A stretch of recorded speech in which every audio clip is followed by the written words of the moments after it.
Hello everyone, and in this video we'll be discussing the topic of primary liver tumors. And first of all, by the definition, what is liver? The liver is a organ, a largest organ which in human body which removes toxins from the blood. Okay, so this is a basic organ which removes toxins from our body. And now what are benign liver tumors? What are benign liver tumors? As for diagnosing benign liver tumors, we have to do imagings like investigation methods like ultrasounds, CT scans and MRI we can do for that. So benign tumors are those tumors which do not metastasize, and they have less chances of development to they have more chances of development to the malignant cancer. Okay, so these are benign which are located or locally which are located in one place, so they do not spread to other organs. So those cancers are called as benign cancers. Now types we have hemangioma. So this meaning is that the cancer which will be developing in the blood vessel, that is abnormal mass inside the blood vessels in the liver. Okay, so that will be called as the hemangioma of liver. First type of benign tumor, it is type of benign tumor. Second is mesenchymal hematomas of liver, and because this is the second most common benign pneumoplasm in children. So children, it is the second most common benign cancer and under the age of 2 years. Okay, and 75% are found in right lobe of the liver.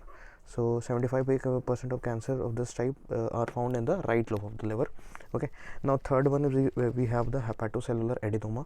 It is also benign cancer. It is a rare benign cancer, very less chances of development, and associated with the use of oral contraceptives.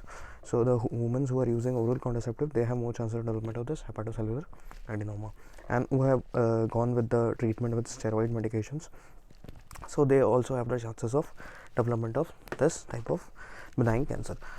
And this hepatocellular adenoma can be complicated by bleeding and malignancy. So it can be, as a complication, we can have bleeding and malignancy. Chances are more with respect to this type of benign cancer. Okay, now fourth one we have is focal nodular hyperplasia, and it is the second most common benign cancer in adults, actually, not in children. In children we were having the mesenchymal hematomas of liver.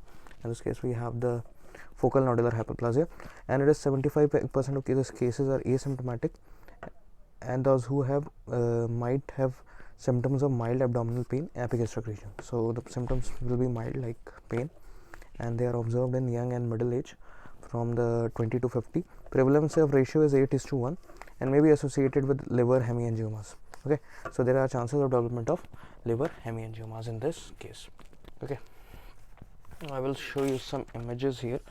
So you can see, okay, this is the liver cancer. So you can see this normal liver, it is liver is cirrhosis of the liver, and then development of hepatocellular carcinoma. In this image you can see the liver, the three stages of liver. Okay, later on I will again also show you, as I will discuss about the malignant type of cancer. Now imaging techniques should be used to differentiate hepatocellular adenomas and your nodular hyperplasia. So we can use ultrasounds and MRI to differentiate between these two type of benign cancers. Now we have primary liver cancer, that is called as malignant cancer, and in this we have name is hepatocellular carcinoma. The most common of all types of malignant primary liver tumors, and is also called as hepatoma.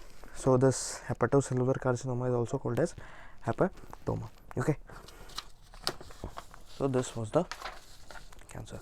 Now this hepatocellular carcinoma or hepatoma ranks 6th amongst the most of the all the cancers. So it is among the 6th rank on the development of all types of malignant cancer, and around 6 lakh deaths per year occurs in this type of cancer, and 82% cases develops in developing countries. The countries which are developing right now, they have the more chances of development as compared to developed countries. Okay, now causes of primary liver cancer and risk factors can be, first of all, they have a viral infection, that is viral hepatitis, mainly hepatitis virus B and hepatitis virus C. So they have more chances of development to liver cancer, risk factors for hepatocellular carcinoma in Asian and Western populations basically. And hepatitis B virus is a DNA virus which is capable of provoking cancer by mutation in the gene. Okay, and hepatocarcinogenesis is caused by oxidative DNA damage and inflammatory process that leads to the development of cirrhosis of the liver. So hepatocarcinogenesis is the process which occurs due to the oxidative DNA damage of the patient, and then further development of inflammatory process, that is the cirrhosis of the liver, inflammation in the liver, and that further leads to the cancer. Okay, now no vaccine for virus, but risk of cancer develops after when virus is eradicated. So if the virus, or you have thinking that you have done the treatment, but they are risk of developing the cancer after some years if someone is suffering from hepatitis virus infection. Now second cause can be, risk factor can be alcohol, as alcohol can lead to the development of hepatocellular carcinoma, because it can trigger the liver tissues and cause development of fibrous capsule in that area. So alcohol can cause and can develop alcoholic cirrhosis of the liver, inflammation of the liver. Okay. Now third can be your metabolic disorders, and in this we have metabolic syndrome, obesity, diabetes, malicious and hereditary hemochromatosis. These are the risk factors. These four are the risk factors: versus obesity, diabetes, hereditary hemochromatosis. And if someone is having the deficiency of this alpha 1 antitrypsin deficiency, that can also lead to hepatocellular carcinoma. What can be the environmental impact? We have from fungus, we have one toxin which is called as aflatoxin. If it can go inside the grain products and cause risk of hepatocellular carcinoma. And hepatotoxin of blue-green algae can cause SCC due to increase in oxidative DNA damage and induction of apoptosis. So from fungus we have chances of, and from blue-green algae we have hepatotoxin. Okay, this much is clear. Now let's see one image here. Okay, as I've shown you this image, this is basically the simple process in which normal liver it is, and this is cirrhosis of liver. As I told you, if person suffering from alcohol, so this will be, liver will look like this, and if the cancer develops, you can this nodules here, tumors, increase in size, mass here. So that is hepatocellular carcinoma. So in this you can see hepatitis B and hepatitis C infection here, aflatoxins, as I told you, hemochromatosis, left risk factors, anabolic steroid injections, alcohol, chronic alcoholism, and cirrhosis. It can be of any etiology, because it can develop due to cancer, also deficiency of algae, that is toxins from fungi. So these are the signs you will see in the liver. Okay, you can see this diagram also. In this diagram also you can see it is a cirrhotic liver, and this is your tumor. This is clean image, you can see this. You see this image. This is cirrhosis, you can see in the liver, like maze it is looking like, and this is big tumor inside the liver. Clear this much? And this is, you can see ultrasound, this is a nodule, this is a tumor inside the liver. Okay, so I think this much is clear. Now we have features of structure of liver cancer. What you can see histologically, in liver there is fibrous capsule and intratumor septa, we can see, which occur in liver and grow massively, and they are encapsulated. Okay, sometimes they are encapsulated, and hepatocellular carcinoma have great chances of invasion to the vessels.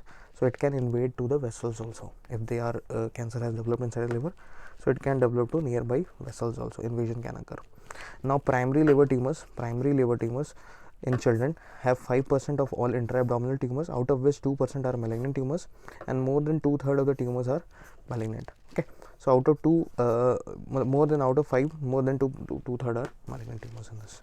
Now what prevention and early diagnosis you can do for malignant liver tumors?